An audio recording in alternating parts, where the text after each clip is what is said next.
In the beginning, there existed nothing but a vast, empty void of darkness. Then, SpongeBob said, and the Nicktoons universe was created. Decades later, Hey, hold on there. That's not how it happened. What kind of documentary is this? Wait, what?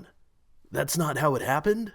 No, that's not how it happened at all. Did you guys do any research when making this movie? Oh no, we did, I swear. Maybe some streams just got crossed by mistake. Let's give this another try. Hang on.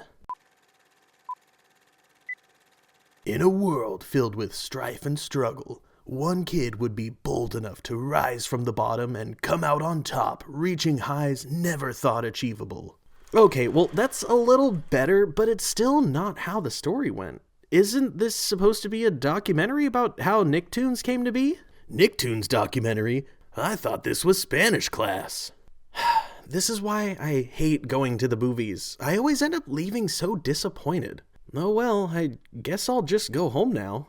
I mean, I guess I could watch that Nickelodeon documentary on Hulu that I've been meaning to watch for a few years now. But you know what they say, if you want something done right, you have to do it yourself.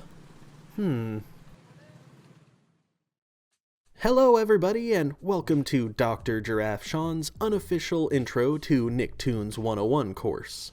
Today on our nostalgic walk down memory lane, we'll be taking a brief jaunt through our Nickelodeon textbooks to learn about how one television network skyrocketed to become a massive cultural icon, beloved around the world to this very day. The only fair warning that I want to give you before we dive into class is that this lesson will be heavily focusing on Nicktoons specifically, not Nick Jr. or live-action Nickelodeon shows. Our story starts out in Cleveland, Ohio, in December of 1977, with the launch of a new product that would change the way Americans would look at television forever. Cube was an experimental two-way multi-programmed cable television system that was a massive revolutionary advancement in technology and the communications industry as a whole. To put it as easily as possible, the launch of Cube marked the birth of what we now call the cable box. This new device would change the entertainment landscape in a massive way.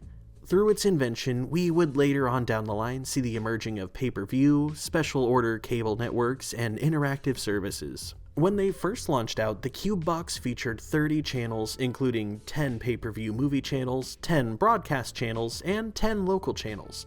The first ever Cube box was actually issued as a test for a few months to the Kessler family of Hilliard, Ohio. The family would watch the broadcasts that were meant for a way bigger audience, and their viewing habits would actually influence how cable shows were formatted and constructed before the product went out to the general public. The Kesslers' two children are regarded to be the first product of the cable generation, as they were the first kids who consumed TV in a way even remotely similar to how we do nowadays. This invention would change the world. Nowadays, everyone detests cable boxes because traditional cable companies charge you an arm and a leg for them each month, and of course, you can't watch TV without them like you used to be able to. Back then though, this was a huge deal. Now families had 30 channels at their fingertips, and with a burning desire to consume TV at an all-time high, this was definitely seen as a recipe for success. One of the biggest successes from Cube, though, would come in the form of Channel C3, which was dubbed as the first ever cable channel intended strictly for preschool-aged kids. This network would play one show and one show only from the hours of 7 a.m. to 9 p.m., and this was an educational children's show called Pinwheel. Pinwheel. The show was structured in short segments geared towards the short attention span of preschool-aged kids. These segments would consist of educational skits, songs, and animations. However, the show was mostly puppet-driven. The show had been created by Dr. Vivian Horner, who had earlier in her career as an educator spent time at the Children's Television Workshop, who you may know as the company behind Sesame Street. During the operation of Pinwheel on C3, Vivian would serve as the captain of the ship, conceiving an idea that would skyrocket operations at C3 into something a lot bigger. By 1979, she would end up expanding C3 to a national broadcast network and rebranding it completely. Thus, Nickelodeon was born.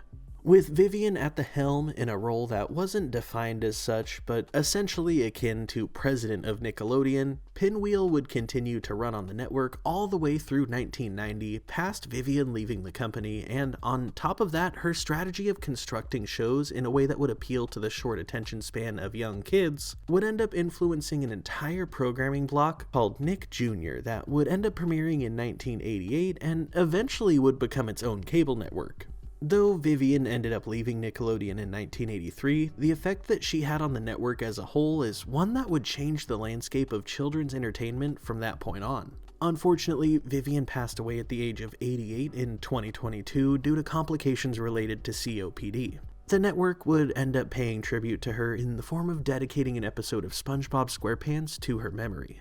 Back to where we were in the story though. On April 1st, 1979, which was Vivian's birthday, Nickelodeon was officially launched as a cable network. Originally, when the network launched, they had programming from 8 a.m. to 11 p.m. and sometimes to midnight, and the network as a whole was completely commercial-free. This idea ended up coming to be as a result of the network being broadcasted specifically under Warner Cable. Warner thought that by having a commercial-free children's channel, they would get an advantage over rivals such as HBO, which at the time was owned by Time Life, but little did they know, Time Life would eventually merge with Warner to form the company now known as Time Warner. Regardless of that though, Nickelodeon actually struggled a lot at first, as you'd imagine. In the early 80s, they picked up a show called You Can't Do That on Television, and it would quickly become their highest rated show. This show is also credited with implementing the consistent use of green slime, which would become a staple in all things Nickelodeon later on down the line. Despite the show's success, however, the network was still a massive financial loss, and ratings really weren't that great. As a result, it was decided in 1983 that the network would yet again rebrand itself. Instead of being portrayed as an early childhood-friendly educational network, Nickelodeon looked to don a new persona as one that was more in tune with what kids were interested in. Instead of educating, the network wanted to begin to focus on entertaining. By 1984, the network was possibly at its lowest point yet, operating at a loss of somewhere between $10 to $40 million, with a lull in programming that resulted in stagnated viewership. Things hit rock bottom when the network would end up finishing dead last in the ratings report when it stacked up against the other networks who were on air at the time. At this point, the decision was made to fire those in charge of management at Nickelodeon, and new help was brought in to reinvigorate the network. This came in the form of Alan Goodman and Fred Seibert, who were responsible for the iconic style and identifiers used by MTV at the time. They would be the ones responsible for starting the domino effect that would build up to the golden age of Nickelodeon. In October of 1984, they would launch the rebrand, including the new iconic orange logo that would end up being used for 25 years and would become the most popular logo ever used by Nickelodeon. The network began promotion as the first kids network due to it being the first American TV network directly aimed at a strictly young audience. Along with this came with that feeling that it was a network run by kids for kids. This rebrand was a massive hit. Within 6 months, Nickelodeon was dominating the children's cable entertainment space. They were seeing a massive success, however, at this time, they weren't actually a 24-hour network yet. During this era, it was actually pretty common for networks to share their channel with other networks. At this point, the network would see Nickelodeon by day, and oddly enough, A&E by night. However, A&E was slated to become its own full-time 24-hour network in January of 1985, leaving Nickelodeon in kind of a weird position. Their core audience is definitely not one who's up watching TV in the middle of the night, so they were in a spot where a decision was needed to be made as to what they were going to do with all that extra network space. Yet again, Alan Goodman and Fred Seibert were enlisted to help solve the problem, and their answer was more or less a greatest hits network for the older generation of viewers. This idea would culminate in the launch of Nick at Night in July of 1985. For the first time, Nickelodeon was stepping outside of being just a children's network, and the results were phenomenal. They ended up taking off in a massive way, and the turnaround was incredible. They went from a network that was rapidly going under and not generating nearly any revenue to one that would see insane profits as it morphed into a 24-hour network laden with commercials. From there, it was nothing but growth, and the sky was the limit. Warner Cable would end up selling Nickelodeon, MTV, and VH1 to popular media conglomerate Viacom in 1986 for a whopping $685 million, which is a move that would result in even further growth for the network. 2 years later, in 1988, the network would hold their inaugural Kids' Choice Awards, and we would also see the launch of Nick Jr., both of which were met with a massive success. On top of that, in 1990, we would see the opening of the iconic Nickelodeon Studios at Universal Studios in Florida. This would serve as not only a flagship attraction to visitors at the park, but it would also serve as a production studio for many of the sitcoms and game shows that they had been making since the early 80s that had helped establish them as a whole family-friendly network, notably Double Dare, Guts, and of course, Legends of the Hidden Temple. At this point, it seemed like Nickelodeon was on top of the world. They were capturing the audience of kids who were getting ready for school with TV in the background every morning starting at 6 a.m. Then by 9 a.m. those kids were all off to school and their preschool-aged siblings would be tuned into Nick Jr. Then come 2 p.m. we'd switch back over to the shows geared towards the older kids up until 8 p.m. where Nick at Night would take full effect all night. At this point, the network was doing a great job of keeping themselves on family TVs nearly 24 hours a day. However, there was one massive market that they were leaving untapped. At this point, the network was recording a ton of their own live-action shows, which was a very profitable venture for them. They had the studio, they had the cameras, they had the crews. All they needed was a live studio audience and some contestants or actors, and they were good to keep basking in the spotlight. Meanwhile, in the animation department, they were relying solely on externally developed cartoons since the network's inception.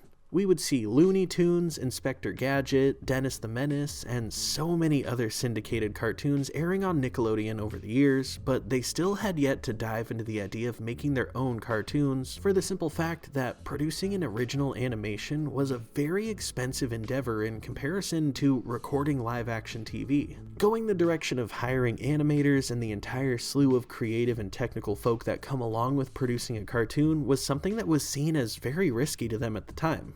As is the case with many worthwhile things in life though, you're taking just as big of a risk by not taking that chance. If Nickelodeon hadn't explored the idea of making original cartoons, who knows how long their reign as the #1 children's network would have lasted. Their foray into original cartoons would be another big turning point for the network as a whole. Nickelodeon would end up taking the plunge and risking it all. The network went on the hunt for animators to produce original Nickelodeon cartoons for the very first time. Then, in 1991, we would see the premiere of the 3 first original Nicktoons: Doug, Rugrats, and The Ren and Stimpy Show. Much to the network's surprise, these shows performed very well. Not only was the risk of spending so much on producing these shows worth the reward, it would end up changing the trajectory of the network forever. Due to the success of their new Nicktoons lineup, the network decided that they needed to capitalize on this energy and expand the Nicktoons roster. We would see the 4th Nicktoon, Rocko's Modern Life, premiere in 1993, and it would rise to success rather quickly as fans welcomed the new cast of colorful characters with open arms. This would open the door for Nickelodeon to mix up their lineup very vastly. First of all, they decided to expand their Saturday schedule by a few hours with a primetime lineup that they dubbed Snick. It would end up being home to shows such as Clarissa Explains It All, The Amanda Show, and Keenan and Kel. Later on, Snick would morph into a different angle and became more teenager-oriented as they would change the name to Teen Nick, but that's a story for a different lesson. Meanwhile, The Ren and Stimpy Show and Doug would both end up ceasing production in 1994 and 1995, whereas Rugrats would essentially become the crown jewel of Nicktoons for the time being and continue airing its original run all the way up through 2004.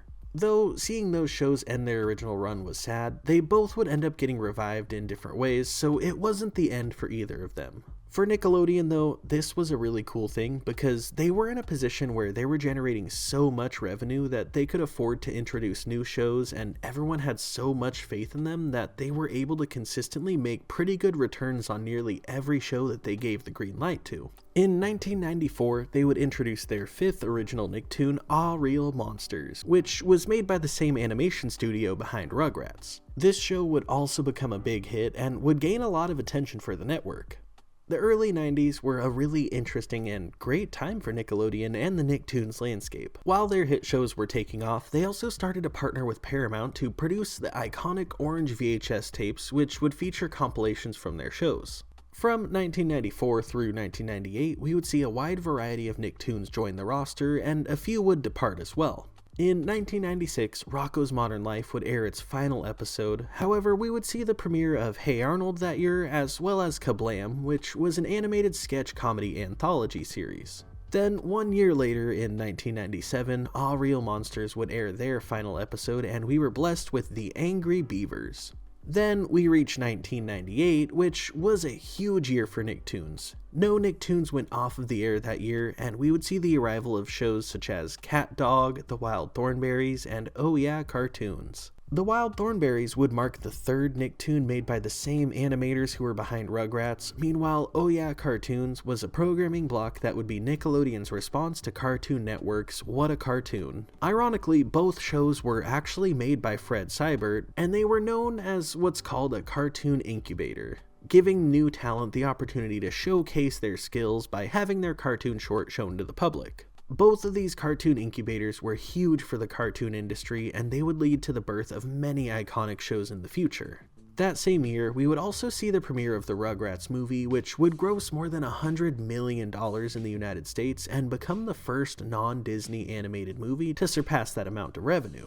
Though this wasn't their first foray into the movie industry at this point, it was the first Nicktoon to get the spotlight on the big screen, which was a big deal. It would open the door for other Nicktoons to get the same treatment later on down the line. In 1998, it seemed like the world was their oyster. Nickelodeon was on top of the children's entertainment world. They had multiple different programming blocks that were widely successful, movies on the big screen, and they even started a whole new network in the form of Noggin, which was a commercial-free educational channel for kids aged 6 through 12 that was formed in collaboration with Sesame Workshop. Not to mention Nickelodeon Studios, which was also a huge success. Despite all of those forays, they were still missing out on a huge market though. One thing that wasn't all too common back then was Nickelodeon merchandise. The network was portraying itself in a way that felt like, again, it was a network made by kids for kids, and as a result, they didn't really have all too many mass-produced pieces of merchandise. However, that would all change in 1999 with the debut of a show that would change history. SpongeBob SquarePants would premiere right after the Kids' Choice Awards in 1999, and very rapidly the show would surpass Rugrats in popularity, and it would become the most popular Nicktoon in Nickelodeon history. To this very day, the show's popularity is still through the roof, and it's drawing in a massive amount of viewers. The show was so wildly popular that even adults enjoyed it, as they would make up about a third of the audience. This would also be the first Nicktoon to really pop off in licensing and have merch mass-produced. They made everything with SpongeBob on it. Toys, toothbrushes, socks, pencils, backpacks, you name it, odds are they made it with SpongeBob on it at some point. Previous to this, it was actually not all too easy to find Nicktoons toys and merch. Like, even when you did stumble across the few Rugrats plushes that they made back then, they honestly looked like something out of the PS1 game with Peace and Love.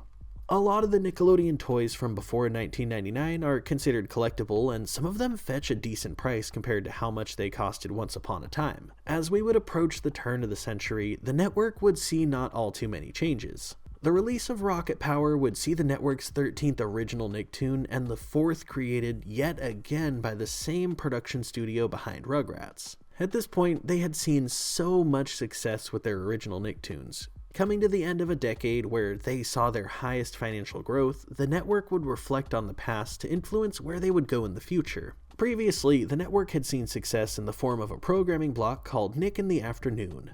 This block ran on weekday afternoons during the summer of 1995 through 1998. It would be a segment between shows hosted by the beloved popsicle stick, Stick Stickly, who, due to his spot of hosting this afternoon block, was kind of dubbed the mascot of Nickelodeon at the time. Nick in the Afternoon would tap into one specific aspect and do one very specific thing that would see itself truly beneficial. That would be making their audience feel included. During Nick in the Afternoon, it was mostly a pre-arranged lineup of cartoons, but every once in a while, they would include segments such as You Pick, where viewers got to pick what show and episode that they wanted to see. or U-Dip, where viewers get to pick which substance Stick Stickly was dipped in. Back then, the internet wasn't as widely available as it is now, so viewers were encouraged to write to Stick Stickly at his P.O. box so they could send in their requests. Toward the end of Nick in the Afternoon, they started to include the option to email Stick Stickly as well, considering more and more households were getting access to the internet. Come 1999, the network had retired Nick in the Afternoon, and they would decide to try out another format which really emphasized the You Pick segment, and thus You Pick Friday was born. It was a programming block that premiered in November of 1999, and it was hosted by Henry and June from Kablam. The show would invite viewers to call a 1-800 number to cast their vote, or vote online at nick.com. This gave the viewers the opportunity to participate in what was happening on TV. It made all of these kids feel included, which in turn made ratings climb even higher than before. Unfortunately, that block would end up ending in September of 2000.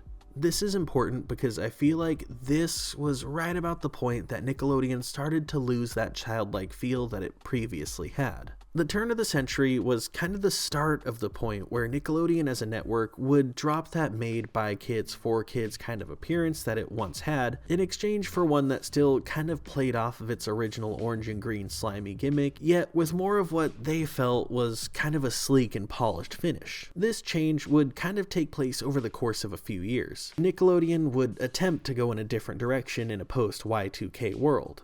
They really kicked it into high gear as far as production of shows is concerned.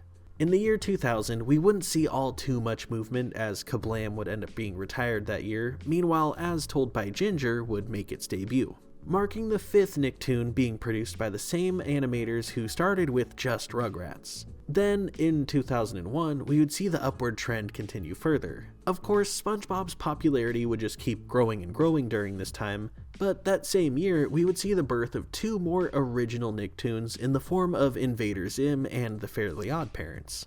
At this point, it really felt like they were ready to try completely new things. Both Invader Zim and the Fairly OddParents were extremely different from anything else that the network had been doing. The former was given the green light by Nickelodeon executives after the artist had been scouted by one of their higher-ups at Nickelodeon. Meanwhile, the latter was a show that had skyrocketed to fame due to its popularity during its tenure as a short in Oh Yeah cartoons, which, unfortunately, Speak of the Devil was cancelled in 2001. Other than that though, there were no other Nicktoons that got cancelled this year. All the meanwhile, Nickelodeon would take a rather unorthodox approach to a new show by instead starting out with a feature-length film in the form of Jimmy Neutron Boy Genius. The movie would release to relatively positive reviews, many of which highlighted how charming and clever it was. Things were going fantastic for the network. They were ranking in millions of dollars in revenue and all eyes were on them. After this is the point where I really feel like things kind of started to get messy and the network really just had a ton of things going on. I don't necessarily mean that in a bad way, but this is the point where we're approaching a lot of changes for Nickelodeon as a whole that would highly influence the Nicktoons landscape. In 2002, it was announced that SpongeBob SquarePants would be getting his own movie on the big screen, which was huge for Nickelodeon. Whereas all of its other shows were still doing insanely well, SpongeBob was the network's cash cow. They would squeeze the sponge and money would just ooze out. That same year though, they would dive even heavier into the movie industry as both Hey Arnold and the Wild Thornberrys got their own feature-length films. Meanwhile, their original Nicktoons roster was still chugging full steam ahead. They would trend in a positive direction as only one Nicktoon would get cancelled that year, Invader Zim. Sadly, it was the network's newest cartoon, but it was also one that Nickelodeon just wasn't willing to give enough love to. Compared to every other Nicktoon on the air at the time, even Fairly OddParents, it really was the black sheep. In 2002, we would also see the network add 2 brand new Nicktoons to the lineup. Chalk Zone, and The Adventures of Jimmy Neutron Boy Genius. Chalk Zone was yet another show that came to be from the springboard of Oh Yeah cartoons. Meanwhile, Jimmy Neutron was a continuation of the movie that they had just released a year prior. Though their approach to the franchise was the exact opposite of everything else that they had done prior, Jimmy Neutron would still see great success over the years. One other huge thing happened in 2002, however. This was the birth of a new programming block that was seen as a spiritual successor to You Pick Fridays. We're talking about You Pick Live. This was a quirky live-action segment hosted by Candace and Brent, featuring a colorful cast of characters including Pick-Boy and Antonio. This block would give fans yet again the opportunity to vote online for what shows would air on Nickelodeon. They would throw in all sorts of sketches and gags, as well as celebrity interviews and musical guests. You Pick Live was a fun time, and as a viewer, I enjoyed watching it. However, it really solidified the fact that the old Nickelodeon was gone. This was that crisp, new, sleek Nickelodeon that left behind the old feel and embraced a modern design. Gone were the days of it feeling like a network made by kids for kids, and now it was just this. Entering 2003, we came to a point where Nickelodeon continued to upkeep their trend of ending one show and introducing two more. Unfortunately, we would see the final episodes of The Angry Beavers air this year. However, the network would continue to try new things. First of all, we would see them give the green light to yet another Oh Yeah cartoon in the form of My Life as a Teenage Robot. Then, that same year, we would see the Rugrats getting their first spin-off in the form of a series that had a tie-in episode with the original show. The episode would see the Rugrats basically going into a time machine as we get a glimpse of what their life looks like with them all as preteens about 10 years in the future. After this tie-in episode, Rugrats All Grown Up was born, which, just in case you're counting, is the 6th Nicktoon made by the creators of Rugrats, and considering that Aw Real Monsters was no longer in production, this would mark the point where this production company was juggling 5 shows actively at once. On top of that, this would be the same year that 2 of that company's creations would also get a crossover movie in the form of Rugrats Gone Wild. The crossover between Rugrats and the Wild Thornberrys, featuring Bruce Willis as Spike the dog. This right here is the point where I kinda wish I could just press pause. Things were at a point where everything still felt great as a kid. However, come 2004, the landscape of Nicktoons would change drastically. That year, we would see the theatrical release of the SpongeBob SquarePants movie, which had been announced 2 years prior, and it was a box office hit, predictably. However, that same year, we would also see an entire slew of classic Nicktoons get the boot. Throughout the summer of 2004, we would see the final episodes of Rocket Power, The Wild Thornberrys, Hey Arnold, and even Rugrats. This was huge. This right here was Nickelodeon officially saying goodbye to their original flagship series that had helped them grow the dedicated core audience that they had. However, the thing is, that same audience was grown up now. Between the premiere of the show and its final episode date was a massive 13-year time span. The kids who remember watching the premiere of Rugrats were all adults by this point. The show just wasn't what it used to be, and it honestly didn't have the same feel as it did during the early seasons. With it coming to an end, however, this would mark the point where that same animation studio who was previously in charge of 5 Nicktoons at once was now only providing Nickelodeon with As Told by Ginger and All Grown Up at that point. Both of which were fantastic shows, but they were hardly top performers when compared to the likes of SpongeBob SquarePants or The Fairly Odd Parents. This was the first year where they had actually cut more Nicktoons than they had added. For the sad blow of 4 iconic Nicktoons ending, we were in exchange given one new show from Fairly Odd Parents creator Butch Hartman. This show was Danny Phantom. Danny Phantom was a show that I look back on very fondly, and I truly enjoy it, but it's also bittersweet in the sense that it's the last Nicktoon that I really remember going out of my way to watch consistently. That part had to do with not only a decline in quality of shows, but it was also majorly because of my age at that point. I had far more interest in playing video games or watching wrestling than I did in enjoying cartoons. Regardless though, the show was welcomed with open arms and gained a cult following rather quickly. From there, we get into 2005, and honestly, this is where things get pretty rough. On the bright side, 2005 would see the launch of Avatar: The Last Airbender, which is a phenomenal show. Meanwhile, we would see the series finale of Cat Dog, bringing the show to a bittersweet end where we still never learned how they go to the bathroom. At nearly the same time, we would see the end of You Pick Live, which came about when one of the hosts, Candace, decided that she didn't want to renew her contract any further. Her co-host Brent still had time in his contract, but unfortunately the network had no interest in continuing without Candace, and as a result, they just paid off the rest of his contract. That same year, however, the parent company behind Nickelodeon and MTV, Viacom, would split itself into two separate companies in an act of desperation as a result of declining stocks and a changing of industry landscape. Interestingly enough, both companies would be controlled by an overseeing parent company. The new Viacom would be made up of Nickelodeon, MTV Networks, Paramount Pictures, BET Networks, and a few others.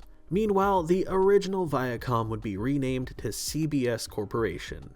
It retained a few broadcasting labels including Paramount Television, as well as Showtime and some other firms and assets. On the heels of declining stock performance, the iconic Nickelodeon Studios in Florida was closed. This was a really sad day for fans, to say the least.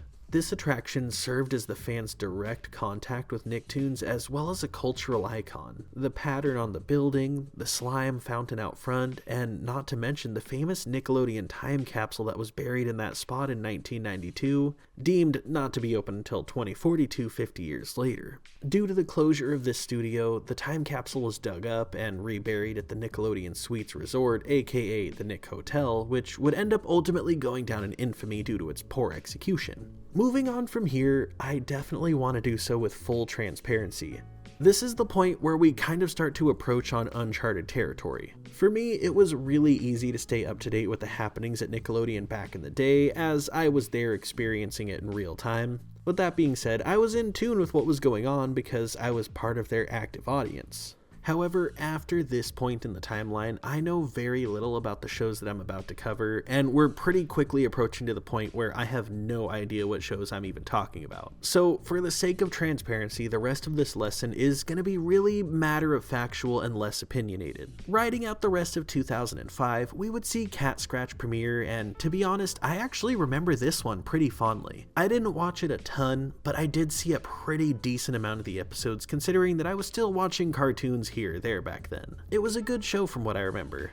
Later on that year though, we would see the premiere of The X's, and this was officially the first Nicktoon that I didn't watch at all whatsoever. I literally don't know the first thing about this show. Apparently it wasn't all that great though, considering that its final episode was actually 1 year apart from its premiere. 2006 would also see the finale of a few other great shows. Unfortunately, the final episode of The Adventures of Jimmy Neutron Boy Genius would air in November, and only 10 days before that, we would see the final episode of As Told by Ginger. This would leave the creators of Rugrats in a really weird spot, where once upon a time they were on top of the Nicktoons world, and now they're essentially at the bottom, with the only show that they were producing being all grown up.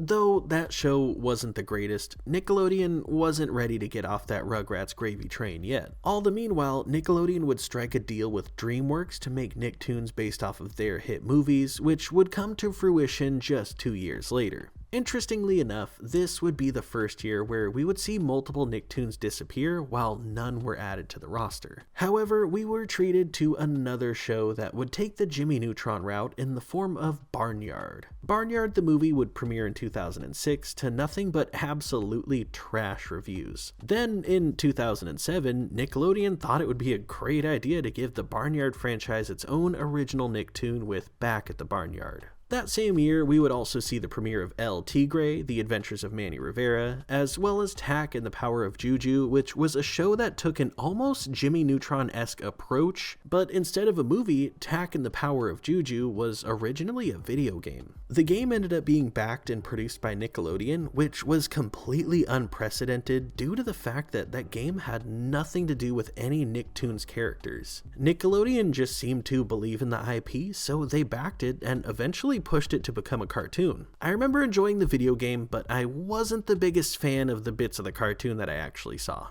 That same year, they would end up canceling Danny Phantom as well as Cat Scratch. At this point, things just kinda started to trend in a weird direction in the world of Nicktoons. 2007 would turn into 2008, and with the new year, we would soon thereafter see the premiere of The Mighty Bee. This is a show that I actually remember seeing all of 5 or 6 times, and it wasn't really bad by any means. That same year though, the deal that Nickelodeon had struck with DreamWorks had come full circle with the release of The Penguins of Madagascar. This show was just something else. I never really watched it because I was grown out of cartoons, but I wasn't surprised to see the penguins get capitalized on by someone after after the success of the Madagascar films. 2008, though, was a landmark year for Nicktoons by all means, and not necessarily in a good way. We would see the end of Chalk Zone, Avatar: The Last Airbender, El Tigre, and surprisingly, All Grown Up. This was a really big thing because All Grown Up being canceled was officially the end of the partnership between Nickelodeon and the company that had started its biggest flagship series.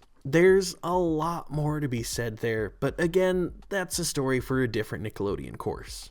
At the start of 2009, we would see the network undergo another massive rebranding. This huge undertaking came to be as a result of the network wanting to unify their branding across all of their different channels. They would throw out the old classic orange splatter logo in favor of a new sleek looking rounded logo. During this same year, we would see the end of Tak and the Power of Juju, as well as My Life as a Teenage Robot. Now, this was kind of a sad moment that not a lot of us had realized. At this point in time, there were only 2 Nicktoons from the early 2000s left and one lone 90s Nicktoon left. That would be SpongeBob as the 90s Nicktoon, and Fairly OddParents and My Life as a Teenage Robot being the last Nicktoons from the early 2000s. With the latter going off the air, it not only marked the Fairly OddParents as the last Nicktoon from the early 2000s standing, but also the last Nicktoon spawned from Oh Yeah Cartoons. But hey, it wasn't all bad, right? At least we got Fanboy and Chum Chum that year. I mean, come on, that one definitely wasn't obnoxious at all, was it?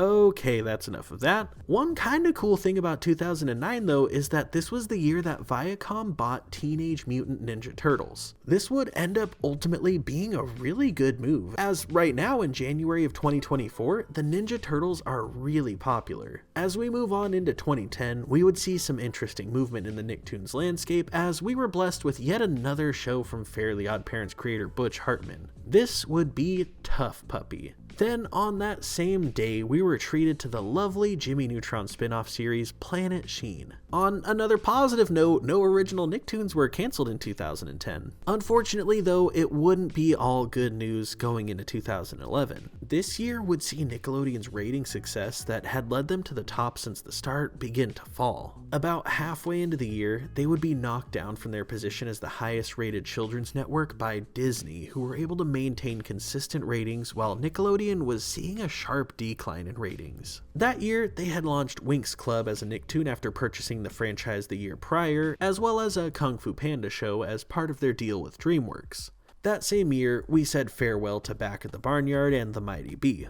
2011 was a fantastic year for us nostalgic millennials, however. Due to the popularity of people buzzing about classic Nicktoons on social media sites, Nickelodeon would end up launching the 90s Are All That programming block in the summer of 2011. It was a programming block on the Teen Nick channel which would show reruns of classic Nick cartoons from the mid-80s through the mid-2000s. From there, the years would pass, and things would kind of stagnate as far as Nicktoons happenings. In 2012, we would see 3 new shows launch in the form of Teenage Mutant Ninja Turtles, Robot and Monster, and The Legend of Korra. The Ninja Turtles did a great job and ended up having a pretty long-standing series with a 5-year run. Meanwhile, Robot and Monster would be a brand new show from a whole new creator. Then, of course, The Legend of Korra was a spin-off of Avatar: The Last Airbender, which would take place many decades in the future.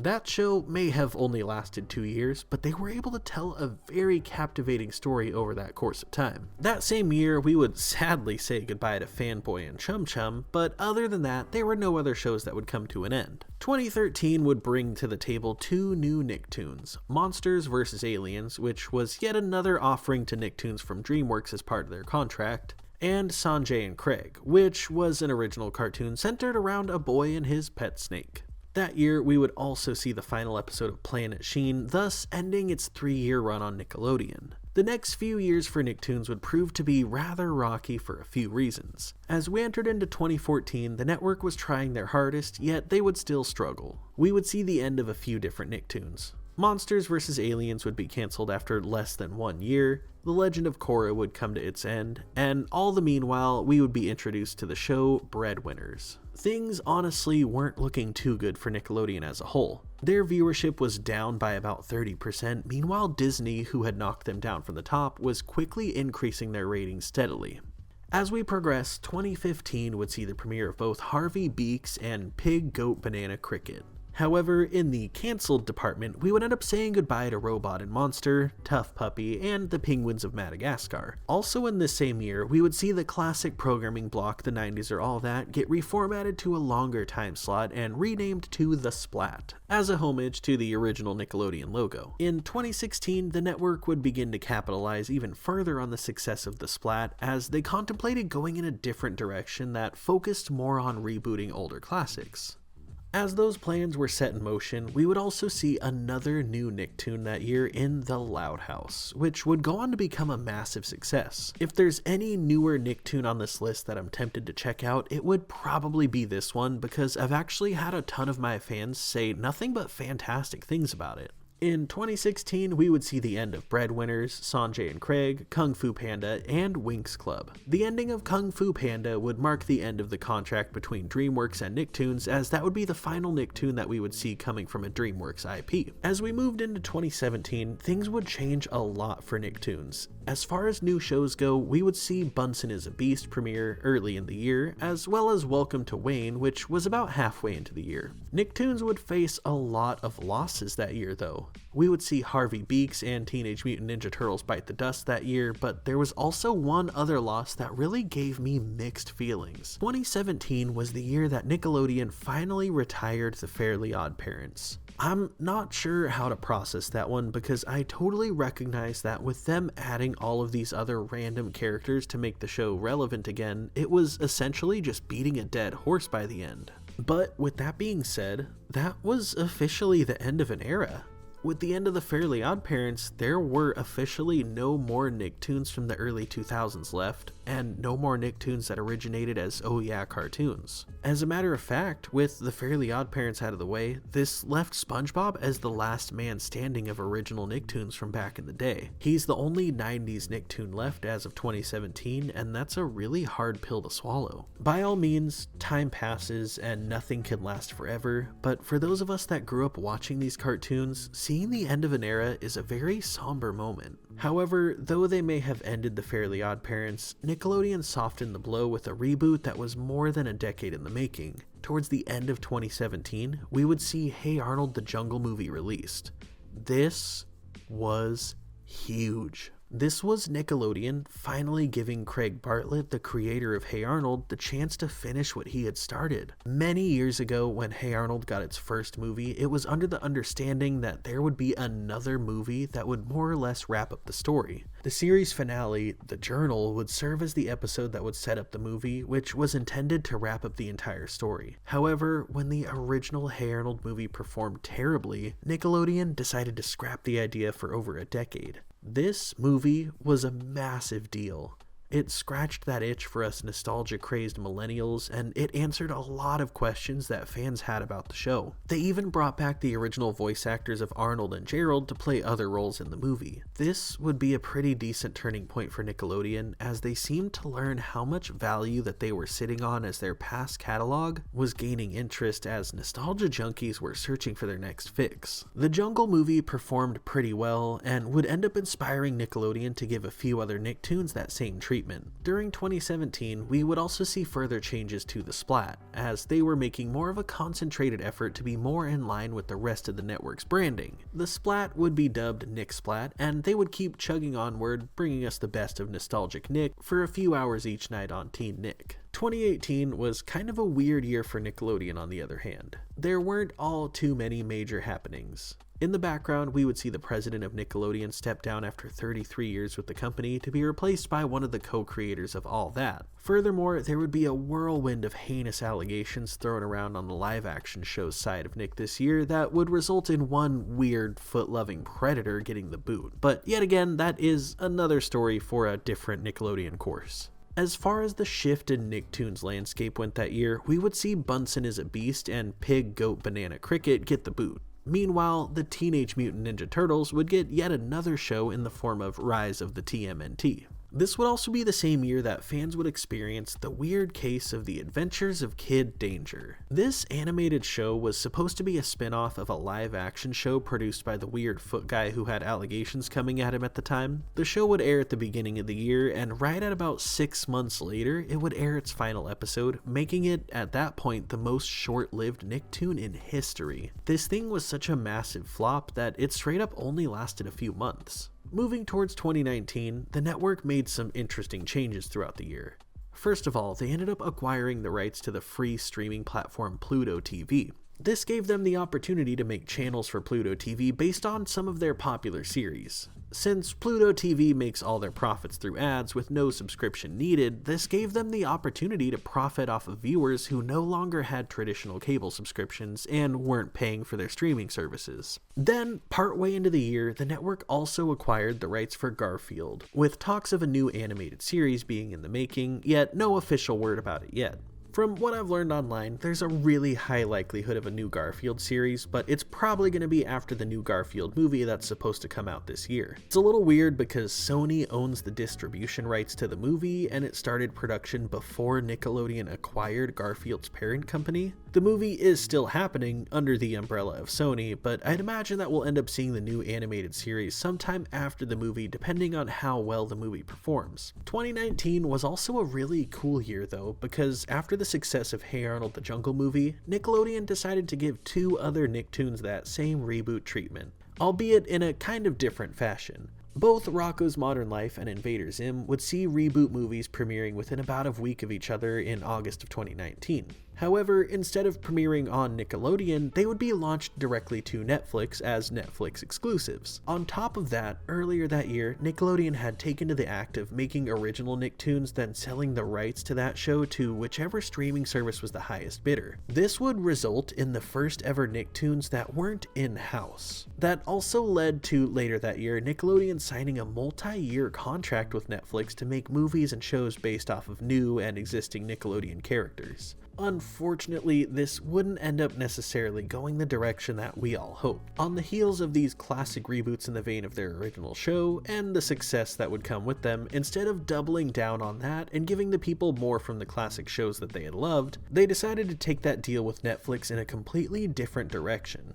Before the Rocko's Modern Life and Invader Zim reboot films, Nickelodeon had developed a show called Pinky Malinky, which would end up being sold to Netflix and premiered at the beginning of 2019, thus making it officially the first Nicktoon to never actually air on Nickelodeon. With that being said though, this new Pinky Malinky direction is more of what they would embrace rather than more the true-to-form reboots of classic shows. Now, I get it, and I'm kinda thankful that they did it, because odds are they would have ended up ruining a lot of the classics with new spin-offs, but still, seeing Hey Arnold, Rocko, and Zim all get the reboot in a tasteful way definitely gave many of us hope at the time. Regardless, this was the point where it was clear that Nickelodeon was in the process of building something different. In the Nicktoons on Nickelodeon landscape that year, we would see 2 shows premiere. The first of which would be a miniseries known as Middle School Moguls. Though it was only a miniseries and wasn't really planned to go for a long time, this would technically be the shortest lived show under the Nicktoons banner. It aired in September of 2019, and by the end of the month, it was over. We need to keep in mind that, again, this wasn't due to poor ratings, it was planned to be this way, but for the sake of the Nicktoons history books, this was technically the shortest Nicktoon in history. The other show that premiered this year was the Casa Grandes, which would continue to run for a few more years. As far as cancellations go, 2019 would end up seeing the end of Welcome to Wayne. This year, we would see our favorite programming block, Nick Splat, change its identity yet again and become Nick Rewind, which would be its final name change. Later in 2019 though, something really strange happened. We would see Viacom and CBS merge back together to undo the separation that had been done nearly 15 years prior. The result of this was kind of awkward, and I feel like this maybe is what led to Nickelodeon taking that Netflix deal in such a lackluster direction. With the remerging of these 2 massive corporations, it was announced that a ton of Nickelodeon content would be available for streaming on CBS All Access, which was their flagship streaming service at the time. Let's set the scene though. It's the start of 2020, Nickelodeon's network ratings aren't the best. They have a fresh, brand new deal with Netflix, who is on top of the streaming world. Meanwhile, they got the bright idea to re-merge with their original company and put a majority of their eggs in the basket of a streaming service that's technically owned by them at this point, which, might I add, was doing abysmally in comparison to Netflix. Then, at this point, the world is plunged into a pandemic, which changed literally everything as far as day-to-day operations go for nearly every business on the face of this planet. With that being said, 2020 was an odd year for a lot of people and the companies that they worked for. We would only see one Nicktoon retire that year, and that would be Rise of the Teenage Mutant Ninja Turtles. Nickelodeon actually ended up putting out a brand new Nicktoon that year in the form of It's Pony.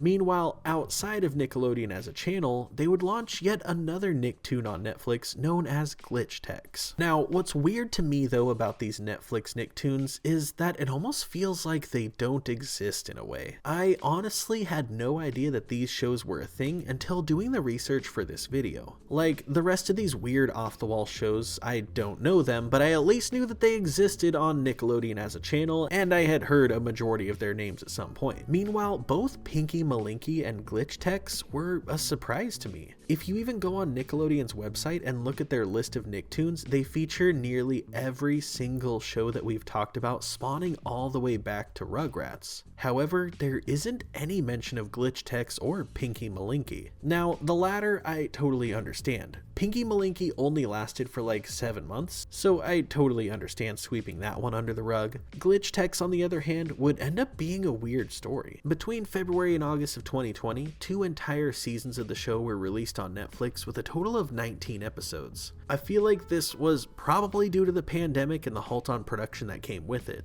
Instead of going a 19-episode season 1, they could have likely made the decision to split it into 2 different seasons in an effort to build hype and spread profits maybe a little more. For clarity though, that is purely speculation and I have no idea if that's what actually happened or not. Let's keep the show in mind though, as we're going to circle back to it just a little bit. As we move into 2021, things start to move a ton for Nickelodeon. The world was in the beginning phases of recovering from the pandemic.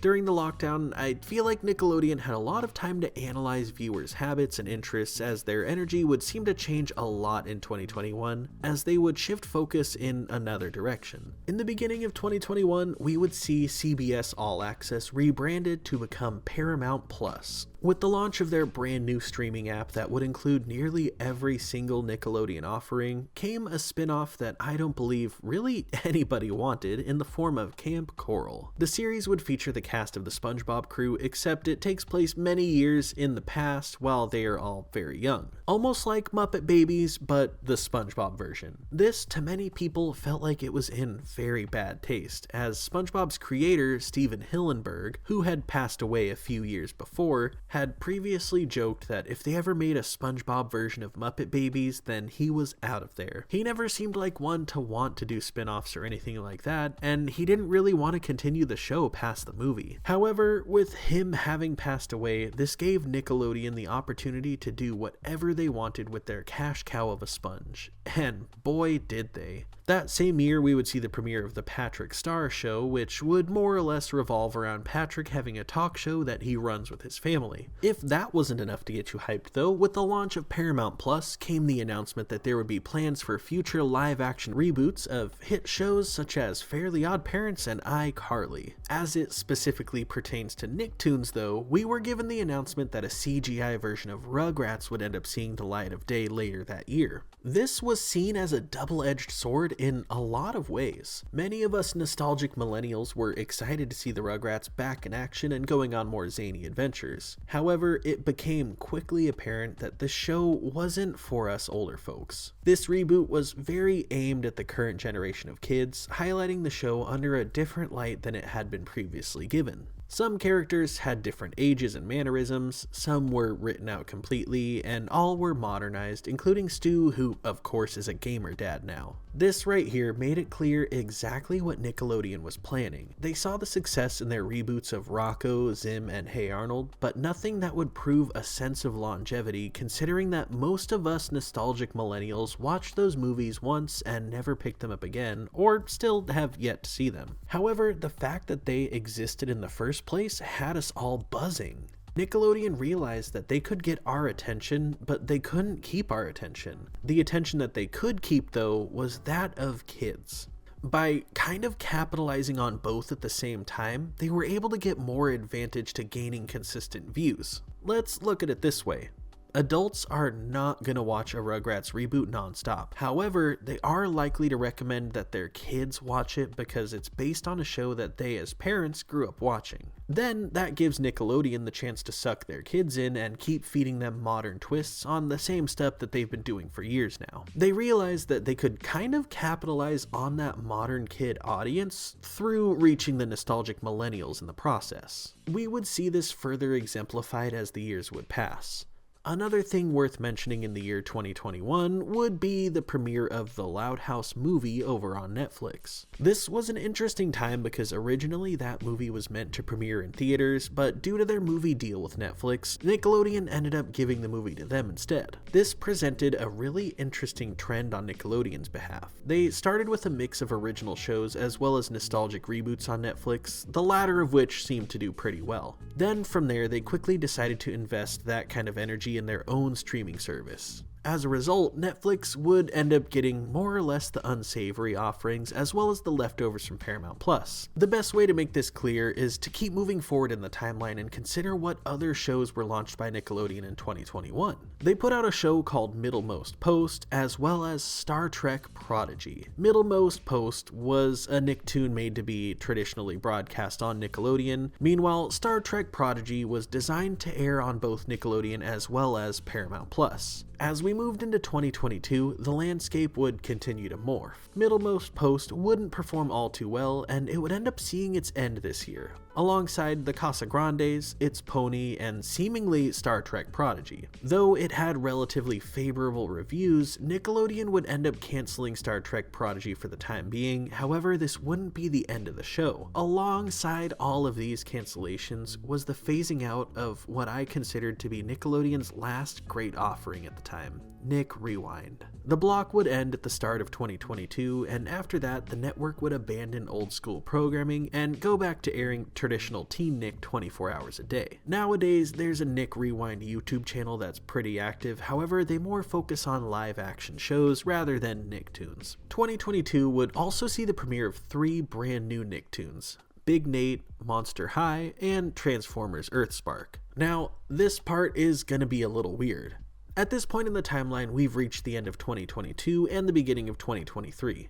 It's currently January of 2024, so with that being said, we're not quite fully caught up to today. There's a whole year of Nicktoons happenings between then and now. However, the history on all these happenings isn't exactly written in the history books yet, as a lot of it's kind of still actively developing, but I'm going to try to do my best to break it down to bring us to current day Nickelodeon. Throughout 2021, CBS Sports had taken a liking to producing multiple broadcasts of primetime NFL football games. One broadcast would be the traditional one that sports fans were used to, while the alternative broadcast more leaned into children and family enjoyment. It took more time to explain the rules of football and why certain things were happening so that first-time football viewers could enjoy the game. This would continue to grow and become more of a regular thing as CBS saw the value in getting children interested in national sports at an early age.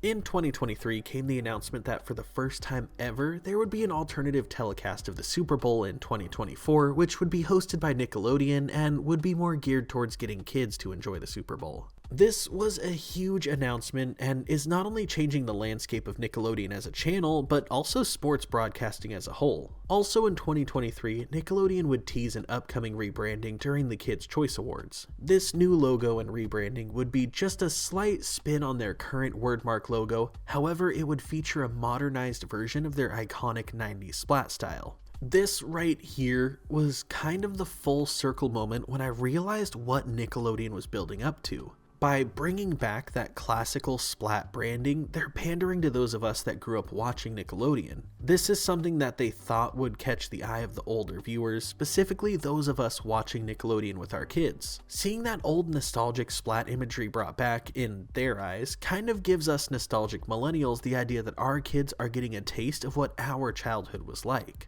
If we take it all into consideration, the reboots, the spin-offs, the rebranding, it becomes clear that Nickelodeon wants to increase its viewership to what it once was, and one tool that they utilize to make that happen is sucking the older viewers back in just a little bit so that we will push our kids to watch it as well. This is something that's clearly done strategically and is an interesting marketing technique on their part. It makes sense, but the problem here is nostalgic millennials pushing their kids to watch this stuff isn't enough. The show itself has to still actually be good to keep kids' attention. Apart from that though, the network would take an interesting approach to where they would place certain Nicktoons at this point. 2023 actually wouldn't see any new traditional Nicktoons premiere. There were new live action shows and new shows on Nick Jr., but as far as our traditional regular Nicktoons go, there wasn't any premieres for new shows going on. We did have a few announcements though, a lot of which has to do with streaming platform changes. First of all, it's been announced that Star Trek Prodigy will make a return in 2024.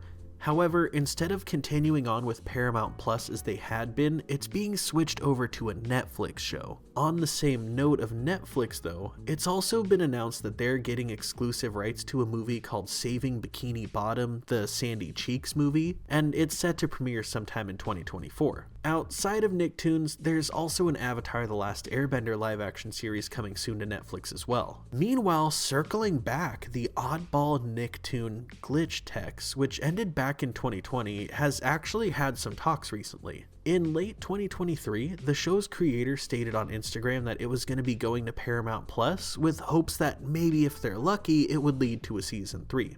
However, there's no confirmation that season 3 could actually happen. It's a little weird to think about that because it's like, okay, Star Trek Prodigy was on Paramount Plus, it didn't do so good so they ended it, now they're giving that to Netflix, whereas they're going to take the show Glitch Tex that was on Netflix that people are buzzing about and now turn it into a Paramount Plus show. I don't know, it just feels like they're being very strategic about where these shows fall on which specific streaming platform, of course giving the benefit to the streaming platform that they own. Regardless though, all of this brings us up to today, January of 2024.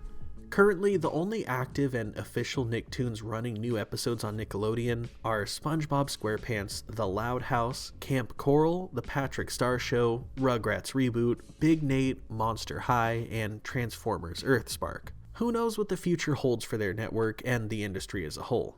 As the years keep going by, cable becomes less and less prevalent as streaming services keep growing more and more every day. The future is uncertain, but we can all rest assured knowing that deep down inside all of our hearts rests a piece of Nickelodeon history and our stories of enjoyment. With that being said, it would make me really happy if you could leave me a comment sharing what Nickelodeon history looks like in your heart, be it in the form of a cherished memory or just what watching Nicktoons as a kid meant to you. But what do you guys think? Are you interested in more Nickelodeon 101 lessons? Let me know in the comments down below. I always love seeing your guys' feedback.